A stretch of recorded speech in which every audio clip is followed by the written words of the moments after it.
Hello, hello, I am Qiyara, and welcome to another video. Today, we are going to be watching a Stix video, the only gacha games worth playing right now in 2025. This is about a month old, so maybe this isn't entirely relevant, and maybe this will talk about Infinity Nikki or Black Beacon, like games that have had controversy recently. But I am a gacha player. I do play quite a few. I think like 5. Not like a ton, but I do dailies in them most days. I do Honkai Star Rail, Honkai Impact 3rd, ZZZ, Wuthering Waves, and Girls Frontline 2. And I mainly am focused on Wuthering Waves, and then I try to get the events done like last day for ZZZ and Honkai Star Rail. So yeah, let's get into this and see if there's any new games that I might have to try out. Choosing a gacha game is like speed dating in a burning building. Every character is scorching hot, you're sitting there confused, you're making terrible decisions that could This have is Azure Permelia, and it looks really good. long-lasting ramifications. It's one of the games that I am definitely anticipating and going to give a nice long try. Dangle gorgeous waifus and husbando sultry cat girls with galaxy eyes, chiseled knights with velvet voices, or smug villains who make your heart do illegal things. The promise of fun gameplay lures you in like a neon-lit arcade. What starts as a fresh adventure turns into a maniacal. I'm assuming that's grind Ananta. fest I don't where think you're I've seen stuck that farming the same trailer, stage actually. for eternity, chasing upgrade materials that drop once every apocalypse. You want a story to make you feel something for your characters, but It's gacha definitely plots are a Ananta. deranged roulette of disappointment. Half the time it's a snooze fest about a generic hero saving a bland fantasy world with dialogue so wooden your waifu deserves an Oscar for enduring it. The other half, unhinged, nonsensical That's word probably salad. oh yeah, And this is where I Enfield. come in as a bit of a gacha connoisseur myself. I think I'm adequately qualified here to deliver you guys a list, an objective selection of gacha games that I think defy the norms, that offers something different, something better. So strap in, because this is going to be quite the ride. I don't know if it would be objective, because it's definitely your opinion sticks. But we will take your opinion into account. Now, before I go ahead here and blow your mind in ways you didn't even thought were possible, let me take a moment here to introduce you to today's sponsor. Arknights is a fantasy-themed strategy RPG mobile game that is arguably one of my favorite games. Redeeming rewards free. Vulpes Foglia is the final 6. Seriously, so much. I gave Arknights a try. It wasn't for me. It feels odd. Oh, what the fuck? Does he just like go straight into it? Seriously, don't miss out. This is too big to miss. Now let's go ahead here and jump right in. I know I said I wouldn't skip, like a few videos ago, I said I wouldn't skip videos that I'm watching. The advertise or the, what is it? What do you call it? We're going back. Sponsor, that's the word. Now let's go ahead. But yeah, I'm gonna skip. If you don't know what Arknights is, then rip. If you're watching this video and you're probably a gacha game player and you probably know what Arknights is. I don't think it's worth it to play, so I'm not going to give them time of day. Head here and jump right in. My daily routine consists of approximately 8 different games. 10, I guess, if you factor in new releases. Or I play Nikkei every once in a while. I'll get back in. I'll play it like a month or two, and then I'll drop out. Gacha games that I'm actively recording to do dedicated videos on. The one singular game. Okay, there are 3 different games that I've played every single day since release. The first is Nikkei. This is the game that I've logged into and played more than any other. I've cleared like 19, 20 different chapters. I've cleared up like 6. That's not even very many chapters, Stix. I don't play every day, but I'm on chapter 22, buddy. 16 different hard modes. I've been on chapter 22 for like 6 months because I haven't played since something happened in the story and it pissed me off. But I was like, okay, I'm done. Chapters. I am level 460 something. I have spent. You logged in every day and you're 460. I'm pretty sure I'm 460 something. Wait. And I definitely skipped at least like 8 months, maybe 10 months of time that the game's been out. So editing Qiyara real quick. I'm 424. I guess I was wrong, but still, I feel like you should be higher than that. I mean, if we just look at people on my friends list, 480, 527, 479. So I guess it's probably about the right amount, but it seemed kind of low to me. So ignore my distrust in Stix's claim. too much money on this game. And it arguably has some of the best idle combat, some of the greatest looking character models, one of the most developed worlds with an incredible narrative, phenomenal voice acting. The story is really good, and the voice acting is pretty good, except that one girl. It is incredibly free-to-play friendly. They reward you so much during every anniversary. They provide you so much with every single event, and these happen monthly. This game right here, as long as you're not afraid of the goonerness of it, then I definitely give Nikke a try. Is my number one gacha game. It is the gacha game that I would recommend to anyone that wants to play something fun, rewarding, and very casual friendly, because at the end of the day, that's what gacha games are for. They're here for us to play 5 minutes a day or 5 hours a day while you're at home, in bed, on your couch, or while on the toilet taking a dump. The second game, coincidentally enough, and this is completely unrelated to my sponsorship, but the second game that I have played more than any other gacha game outside of Nikke is Arknights. And that is because, much like Nikke, this game has incredible characters, a phenomenal story. I didn't know anything about the story. I couldn't care because it's not dubbed in English and there's too much reading. That's one thing that Nikke has over Arknights, and I will give them the character models and the designs really, really good. I really like quite a few of them, but could not give a shit about the story. It's a strategy game that offers a degree of difficulty that no other gacha game that I play regularly offers. It challenges you intellectually. It brings you to almost the brink of frustration sometimes. I also don't really like this style, like the chibi style. It's definitely like an older kind of, I don't even know how old Arknights is. I think it was like a 2020 game, maybe a little bit earlier than that, but I don't really like the style of this either. Just because there are just boss fights that are so difficult, but then the reward, the satisfaction you get. I will say, I have one friend that I at least know that has played this game quite a bit. Qiyara, I have mentioned her a few times. And I do know that she played Arknights quite a bit, but she did have to like look up guides for certain things in order to clear them, I believe is what she said. If I'm wrong, then maybe she correct me and she'll put down in the comments and be like, hey, you fucking idiot.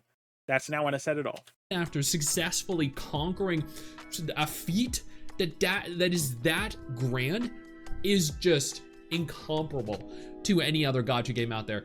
This game is the pinnacle of tactical strategy, tower defense, combat, and gameplay. This is by far one of the best gacha games out there.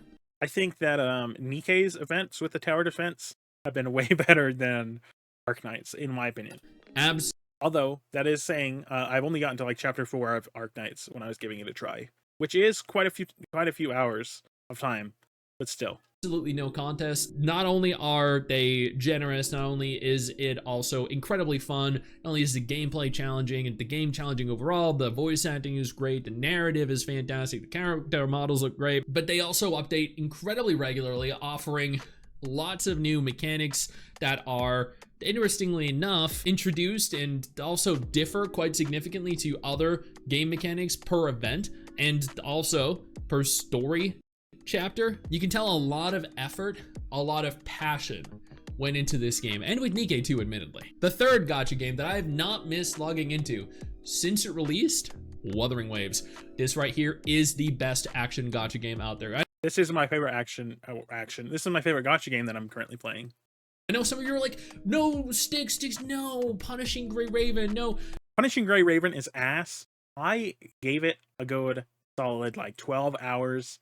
Couldn't get into it. Gameplay didn't feel good. Maybe I'm not far enough for the gameplay to feel good, but any Punishing Gray Raven elitists, I can't take your opinion seriously because the game is ass. No Stix, Zenless Zone Zero, sure. You can like the game, sure. If you like the game, good for you, but I didn't like it.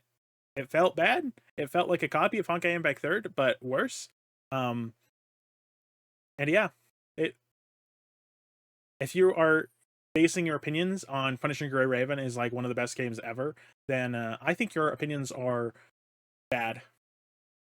Yeah, no, those are good games too, but No, Wuthering Waves, that's my #1 action game right now. Beautiful world, easily the best open world gacha game, easily the best action gacha game.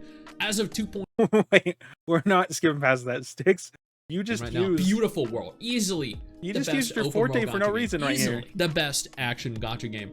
As of 2.0, some of the best voice acting in gacha with Carlotta, Canarella, Phoebe.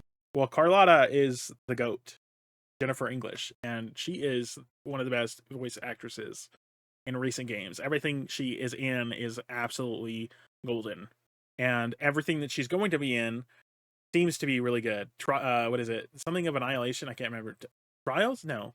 Something of Annihilation is a game that's coming out soon-ish that kind of seems like a Nier Automata kind of game. Or maybe Stellar Blade.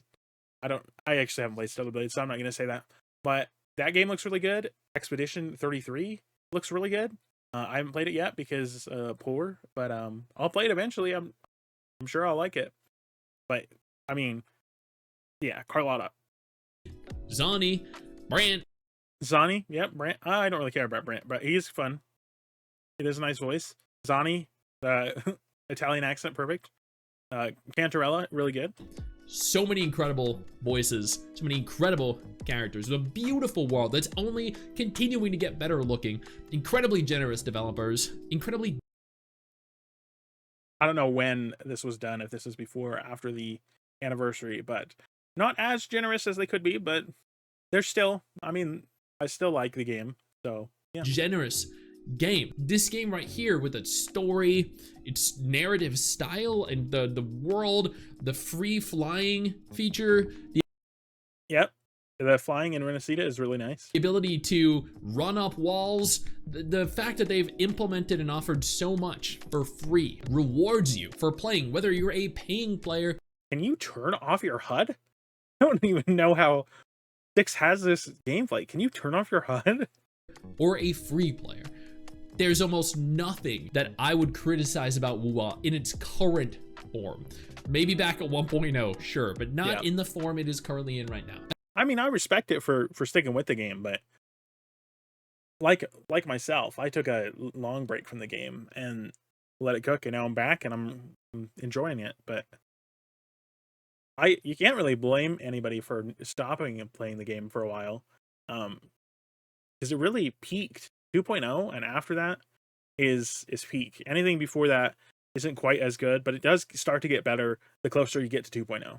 Another game that I've been playing a lot of since it released literally like a week ago, Black Beacon. Yikes. Yikes. I think they kind of fixed some of the problems that we're having with the recent controversy. If you don't know about the Black Beacon controversy, just go over to Stix's account or channel, and he covered it like a week or two ago. So basically, there's a lot of bugs that were happening with the China release, which happened like a month after the global release.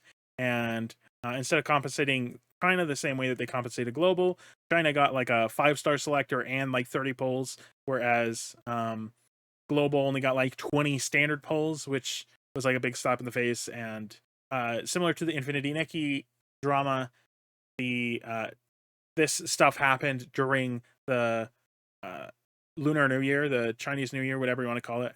It basically was just a huge slap in the face to global players. They did compensate, or they have since then issued a statement saying going forward, all the compensation will be the exact same for both global and China. And then they added a little bit extra to, I think, appease China players from being like, oh, wait, now you're giving them that stuff, but what about us? So, and they gave that to both global and China. This right here is essentially kind of an amalgamation between Reverse 1999 and Punishing Gray Raven. It's got Reverse 1999's themes, its narrative style, its... Geez, does this not have a PC client? This looks bad.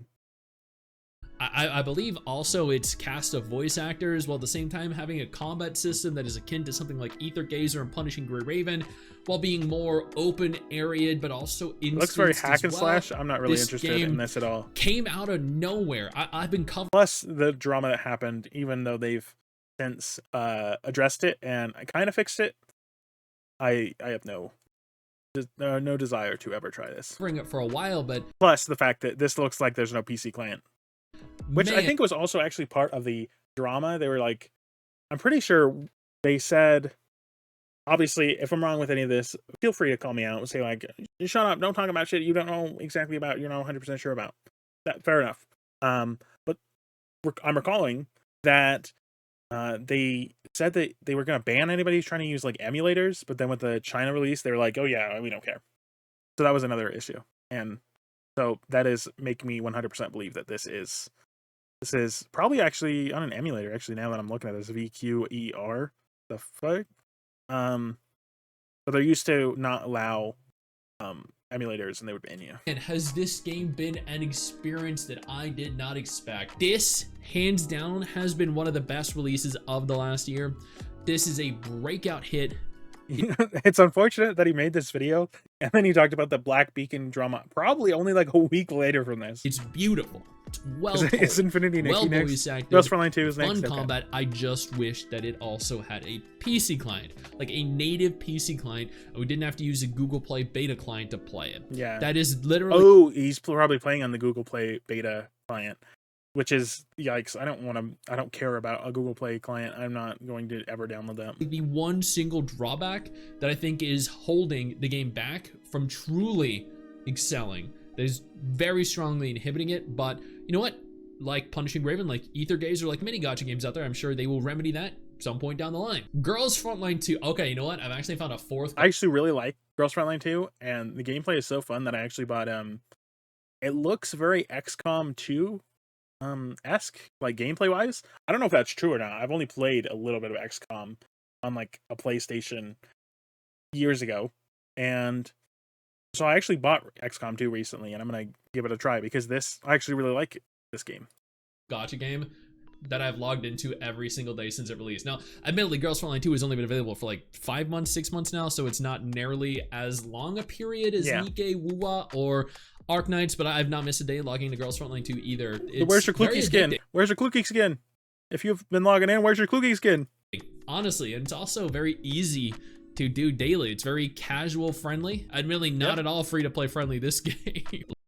Let me tell you, the financial investment to get the characters you need in this game is more than any other gacha game that I play. And admittedly, I would not say it is at all worth it, but I still spend money anyway. I haven't spent any money, I don't think. Maybe I bought... No, I did buy... Sorry, that's a lie. I bought Suomi skin. Besides that, I maybe bought a 30-day pass once. But I have a lot of characters. I mean, I've also gotten super lucky. Actually, you know what? Okay, I guess the servers are down for the tracker that I use. But I've been super, super lucky with my pulls on this game as well. So that's... Because the game itself, the story in Girls Frontline 2 is really good. Are you paying... Okay. Stix, you're going to tell me that you pay attention to every story of every gacha game that you play? I don't believe that. Maybe you do. Maybe you do. You can call me out. But I don't believe that. I only pay attention to some of the stories. I don't know anything that's happening in this game. I just like the gameplay and the characters. At least character designs. Characters are some of the best in the genre. The level of culture that is present in this game, you will not really find elsewhere. The thing... there's Nikke, but this definitely has feet frontline. Things you can do with your T-dolls in this game, and the things that you're going to be able to do further down the line once we catch up to the Chinese version are going to be very different to what you can do in your average gacha game. Reverse 1999, which we also just touched on a minute ago, has arguably one of the best stories in the genre. One of the best told stories. Yeah, I don't care about this best gameplay either. Casts that you I don't like this art style either. It has fun turn-based, card-based combat. Her head is way too big. It has great visuals, great... I guess one thing, is that actually their character models? Or is that just like a blown up version of this kind of character design? Characters, and overall, I feel like it's relatively casual friendly as well, but where this game truly excels is its story. Like, you could make a movie out of this, you could make a TV series out of this. The story is overwhelmingly good. Almost better than any other gacha game out there. I'm genuinely 100% being completely, unequivocally honest with you. This right here, if this were the basis with which all gacha games had to meet the standard that they had to meet moving forward, the gacha genre would evolve. It would become something so much better than it currently is. Nope, it would become a Venusaur. This game defies all logic by being a better told story. But I had actually a comment recently that are like, oh no, inspired by, no, that's just wrong. They made this game instead. Inspired is how I see it. I could be totally wrong, but inspired also doesn't mean copied. It just means that it's similar to another thing that I've seen that, in my opinion, could be what they got the inspiration for the system or the display about. Not necessarily that they copied it or that they even saw that initially, but okay. Story than you would think possible, especially when you compare it to Hoyo's stories, which are a dozen hours of just yapping. This is a dozen hours of telling an enormous. Yikes! You're saying it's a dozen hours though. That's a yikers.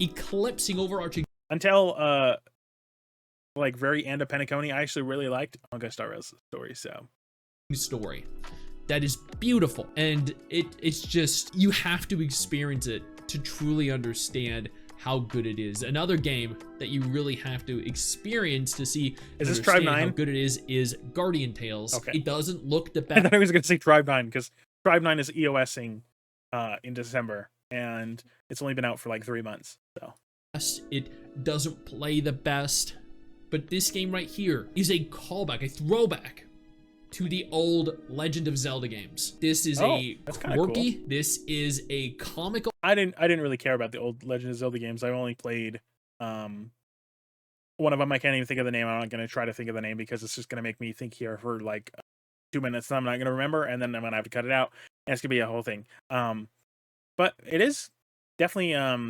stylized, not niche. I can't think of the word. I'm just going to let the video play. I'm stupid. Humorous gacha game that does not take itself seriously. I think it looks good. I love the little anime sprite aesthetic. I love the combat. Go wild it's with very cream. fluid. It's crisp. It's beautiful. Bro creamed himself. The story is insanely bro good. became a slime. Memes just being thrown at you left, right, and center, and it's just, it is this is kind of goofy. I like it. Fun. I don't know how so many people have passed on this game. Very few people that actually know have played it. I don't know if I'll give it a try, but it's at the same time, it's an unbelievable game that is of a quality in its own category. You will not find another gacha game in the genre. That's kind of, I don't know. I don't know if I really like the gacha part of it, but at what it does. Punishing Raven is another phenomenal gacha game. I'd say that probably is the second best action combat in the gacha genre, and I know it's gonna upset PGR is the very end. I'm gonna tell you right now. You know what? We'll watch it. No, Stix, Punishing Raven's better than that's perfectly fine. You know what? You can think that, but I think Punishing Raven has incredible action combat, has some of the best character models and best characters overall in gacha as well. I mean, have you seen some of these characters like Alpha or some of the newly introduced characters? I don't really care about some of the characters. No, the characters I don't care about. This is a hub game, which means that it's not open world. You can't there really isn't much to explore.